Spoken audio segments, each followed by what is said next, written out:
Hello and bah humbug. Can you believe it? It's already been an entire year. And to celebrate the 1-year anniversary of the Lebanese or Scrooge channel, the entire month will be Strange Famous September. All month I'll be posting interviews with artists from the Strange Famous record label, including Runt of Jivin' Scientists, Blackliq, Sentence of Meter Maids, Swell of Meter Maids, and it's all leading up to me cooking an epic 10-course meal for my favorite rapper, Sage Francis. We'll also be throwing in a music video from Folky J with some surprise cameos from some of the artists from Strange Famous, as well as his own episode of Lunch with Lebanese, where I also cook him a 10-course meal. So be sure to tune in this month for Strange Famous September.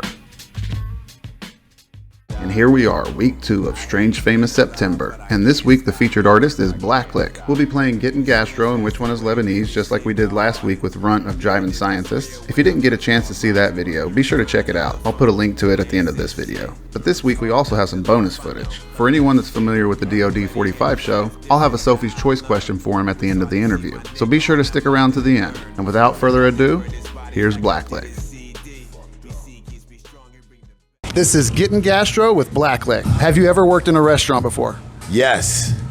What is the worst restaurant experience or worst restaurant job you've ever had? Oh, look, I only had one joint, right? What I did was I bust tables at a restaurant called South Federico's, right? Now this joint was like a Greek restaurant, and it was all like presented like it was like fancy smancy, and they had like $85 plates and all that type of shit. I used to get super high and hide in the basement. I was busting tables, so I'd wait until like everybody, I never figured out the layout either, and so I would go and hide in the basement, then I'd come out and I'd carry a bunch of things on the plate that were heavy on the tray and see if I would drop it or not. I never dropped it. But, you know what I'm saying, I also never worked. It's also the only job I've ever quit before, because I was just like, I'm out. But the thing that was, because one of my friends got fired or whatever, it was over. But the thing about the place, my worst horror story, just to get back to the whole situation, is this. At this restaurant, the owner, Sam, he was real thrifty, we'll say.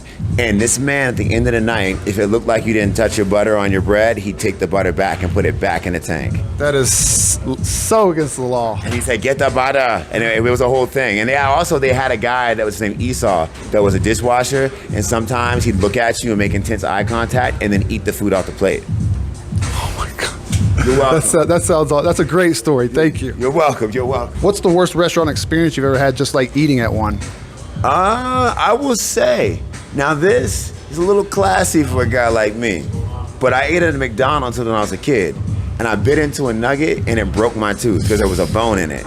And this was the day where I believe I had plans to play Ninja Gaiden 2 on Nintendo, which is, terrible idea because you die. So like you had the difficulty of that, and they didn't do anything but give us like another free, they gave us a free 20-piece. So I went from a 9-piece to a 20-piece, but it completely altered my perception of McDonald's nuggets for the rest of my life. They always just want to buy you off of free food. Oh yeah, and I was like, we should have, I look back in life, I was like, we should have went after them cats, yo, you know what I'm saying? I could have got a new grill. I actually had that happen to me from a Hooters wing too. Oh, yeah? I had to go to the dentist. And it was like on a Saturday night, so I had to wait till Monday. Oh hell no, yeah. I mean, as a kid, I had really bad teeth, and I had to have 4 joints pulled eventually. And you know what I'm saying, maybe that McDonald's has something to do with that. I never considered that. So trauma, yeah, trauma. What is your favorite restaurant? Kroger. Yeah. Hey, that's a good. They got everything. Yeah, they got everything. I mean, I live a real simple life, man. As we talk, I'm not a big food dude. So at this point, I was a fat kid. I did it. You know what I'm saying? So it's kind of hard for me to be excited, and it's such an exhausting experience. My man's, by the way, is a plug on bananas. You showed up with some bananas. They were appropriately ripe too from the organic section. It was some serious shit. I appreciate that. Don't tell nobody in the projects. But the thing about food in the Kroger is that I go there and I raid their produce section and I buy salads pretty much, and it's easy, it's simple, and I like being looked at, because I spend an exorbitant amount of money there, it would seem. I like being looked at as a crazy dude who buys all those bananas and stuff. So it's a relaxing human space for me. That's why I like it, man. Yeah. What would be your last meal? Nothing. Nothing. Yeah. Okay. Because think about it. This is the thing. The last meal, right? Everybody talks about last meal. The first thing you do when you die is throw up and shit on yourself. Nah, I'm not going down for that. That's true. That's true. I don't want any parts of that. You know what I'm saying? I forgot what I was gonna say. That's what happens. See? What is the most adventurous thing you've ever eaten? I gotta think a minute. Because always the easy go-to was like a pepper. But trying to think, what is something weird where I was like, why am I eating this shit? For me, okay. I got one. You know what? Look. All right, so look. I'm going to say, this doesn't sound exciting, but hear me out. I ate an Asian pear, right? And I didn't know you were supposed to like warm them up or something. I bought it because it had a hat. And I was like, this apple with a hat might be cool, you know? And it wasn't. It was not at all. It wasn't ripe enough, you know what I'm saying? I had no context of timing and whatnot, but it was one moment where I had the courage to say, I'm gonna deviate from my standard, I do this every time regimen of buying certain things, and I bought a foreign produce, and I ate it, even though it was a terrible experience. Well, and you know your taste buds change every 7 years, so things you might not have liked 7 years ago, you might like today. So it's good to try things every once in a while. I'll give it then, since about 2 years ago, so I'll wait 5 years before I fuck that up again. What is your favorite cuisine, like culturally? I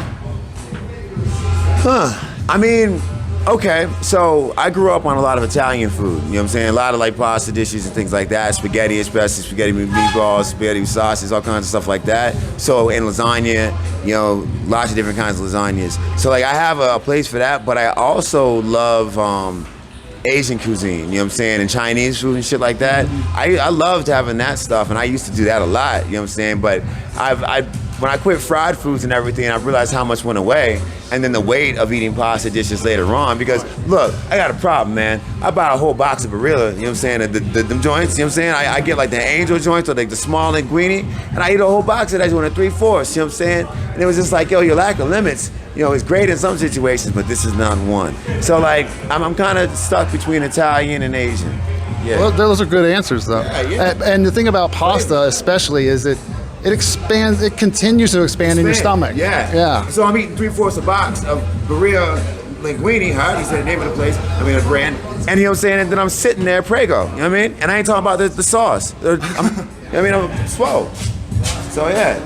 What is a guilty pleasure of yours as far as food? Listen, now we're talking business. I'm about to put you on to something real quick, all right? Now, number one, some people out there don't understand the science behind this, so I'm gonna give you something. Now, number one, you get a little Debbie or a Swiss roll, you put that shit in the freezer. You don't eat it straight off the shelf, you put it in the freezer. Now, number one, that's one place to go. But M&Ms, you freeze M&Ms, now we're talking imminent danger, because I'm about to escalate the situation right now on you. This is some stuff that you may have never heard of.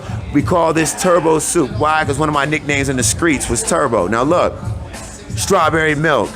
You take the strawberry milk and you mix it with the frozen M&Ms. Now let's get real dangerous. Let's go escalating to the die-hard Nakatomi Plaza status right here. You got two choices. One, you can just go ahead and like swish, you know what I mean, bam, bam. Or like my man Major Harris did, he made it like a cereal. He called it turtle soup. He take the strawberry milk and he take a bag of M&Ms and mix them junks like that. Yo, that's crazy. That's like pouring malt liquor in your cereal status. But if you want to go there, go there. But I guarantee you mix a freezer with Swiss rolls or M&Ms, you've already won. But strawberry milk, then that's Quick Brand, not that other shit. You know what I'm saying? And some frozen M&Ms, in there, yo. Swimwear. That's awesome, man. Yeah. That's awesome. Have you ever had a frozen Three Musketeers? Only the Three Musketeers ice cream bar, never an actual frozen one. You know so if you freeze them, when I was a kid, you could freeze them and then take the chocolate off, and instead of the like smushy part being all smushy, it's like a frozen bar. Oh yeah. And you just eat them like that. They're so damn good. Like 2 bars in one. Yeah. Yeah, like that, just for sure. It literally, I'm gonna call that raising the bar. All right, now you want to play? Which one is Lebanese? Yeah. All right, which one is Lebanese? Vince Vaughn or Vin Diesel? Vince Vaughn. That's correct. Yeah. I had to think for a second. Yeah. Shakira or Madonna? I'm gonna go Madonna. It's Shakira. She's half Lebanese, half Mexican. I feel like a virgin. Angelina Jolie or Selma Hayek? Shit, I'm gonna go Angelina. It is Selma Hayek. She is this, yo. half. That's why Selma's so damn fine, yo. That's what it is, yo. She got beyond black don't crack right there, yo. Shannon Elizabeth or Elizabeth Hurley? I don't know who Shannon Elizabeth is, so I'll go with her. You're right, and she was the girl in American Pie. Okay. The foreign exchange student. Oh, yeah. Well, then there we go. Yeah, we'll stick with Shannon. Yeah, and I was right. Yeah. Johnny Depp or Keanu Reeves? I want to go Johnny Depp. It's Keanu Reeves. He was born in Beirut. I figured as much, but I still had to go with Johnny Depp because he don't get no love anymore. So I had to throw him in there a little bit, yo. You know what I'm saying? He could be anything he wants anyway. He's a chameleon. Frank Zappa or Frank Sinatra? My instinct says Zappa, but I'm gonna go with Sinatra. Your instincts were right. Yeah, well, look, this is the first step for me to being right in life has always been being wrong, so I'm getting somewhere. Because that's where the learning happens. Ralph Macchio or Ralph Nader? I'm gonna go with Macchio. It's Ralph Nader. I don't know who the fuck Ralph. He's like an old politician. Okay. Oh yeah. Really? He was Lebanese? Yeah, he ran for president in the when Bush He ran. was from Texas or something, right? An oil guy, wasn't he? No, you're thinking of Ross Perot. Okay, well then not, but still, I remember the Nader name too, because I used to call him Darth Nader. So when Al Gore was running against Bush, there was a lot of people that got blamed for throwing their vote away and getting Bush reelected by voting for Nader. Nader was that guy. Ah, well, there you go. Zoe Deschanel or Zoe Saldana? Holy shit, that's a lot of Zoes. I'm gonna go. What's the first one? Deschanel. Deschanel. I'm gonna do Deschanel. It's Zoe Saldana. She is. Look, I might as well. This is like some whole shit where I might as well just say the other answer, the one that I got. You know what I'm saying? And just go with that. You know what I mean? Yeah. But everybody has been getting 50-50 almost. So you're I'm good. like fucking 10% over here, yo. Oh, you've gotten a few. Disaster or DJ Khaled? I'm gonna go with Khaled. Disaster. See, that's because that's what the fuck this is. So, Disaster is from Lebanon, and DJ Khaled is from Palestine. Okay. How come he hasn't said shit about Palestine? He's from Palestine. I don't know, man. He's not the best. No, not Not the best at all. Yeah, he's been very silent. You got Bad Boys for money and he ain't said shit? Damn. He doesn't want to. Ruin the sponsorship. Yeah. Last one. All right. See, there's one more. Serge Tonkian or Serge Gainsbourg? I was going to say Talking, so I'll go with Gainsbourg. Your gut was right. It's Tonkian. Man, look, I want to apologize to the Lebanese people.